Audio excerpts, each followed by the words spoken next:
GST നികുതി ഘടനയിൽ മാറ്റം വരുത്താനുള്ള കേന്ദ്ര സർക്കാരിന്റെ തീരുമാനം നടപ്പായാൽ സംസ്ഥാനത്തെ കാത്തിരിക്കുന്നത് വൻ വരുമാന നഷ്ടം. പ്രതിവർഷം 6000 മുതൽ 8000 കോടി രൂപയുടെ നഷ്ടമുണ്ടാകുമെന്നാണ് പ്രാഥമിക വിലയിരുത്തൽ. നാളെ GST ഗ്രൂപ്പ് ഓഫ് മിനിസ്റ്റേഴ്സ് സമിതിയുമായി ധനമന്ത്രി നിർമ്മല സീതാരാമൻ ചർച്ചകൾ നടത്തുന്നുണ്ട്. ഈ ചർച്ചയിലും തുടർന്ന് നടക്കുന്ന സമിതി യോഗത്തിലും കേരളം ആശങ്ക അറിയിക്കും. 4 സ്ലാബുകളിലായിരുന്ന GST നികുതി സമ്പ്രദായം 2ആയി ചുരുക്കുമെന്നാണ് പ്രധാനമന്ത്രിയുടെ സ്വാതന്ത്ര്യദിന പ്രഖ്യാപനം.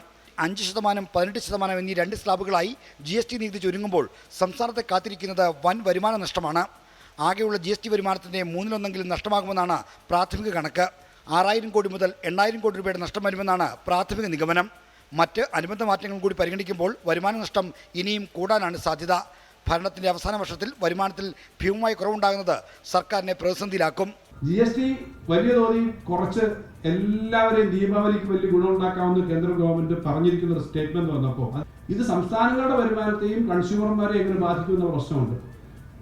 റവന്യൂ ന്യൂട്രൽ റേറ്റ് വീണ്ടും താഴോട്ട് പോയി കഴിഞ്ഞു കഴിഞ്ഞാൽ സംസ്ഥാനങ്ങളുടെ ഖജനാവ് കാലിയാവും.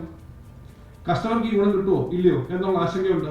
മറ്റു പരിപാടികളെല്ലാം മാറ്റിവെച്ച് നികുതി ഘടനയിലെ മാറ്റമുണ്ടാക്കുന്ന ആഘാതം വിലയിരുത്തുന്ന ജോലികളാണ് ധനമന്ത്രി KN ബാലഗോപാൽ. നാളെ ഡൽഹിയിൽ GST ഗ്രൂപ്പ് ഓഫ് മിനിസ്റ്റേഴ്സ് സമിതി യോഗം ചേരുന്നുണ്ട്. 6 സമിതിയിൽ അംഗമായ മന്ത്രി KN ബാലഗോപാൽ യോഗത്തിൽ പങ്കെടുക്കും. യോഗത്തിന് മുന്നോടിയായി കേന്ദ്ര ധനമന്ത്രി നിർമ്മല സീതാരാമൻ സമിതി അംഗങ്ങളുമായി കൂടിക്കാഴ്ച നടത്തുന്നുണ്ട്.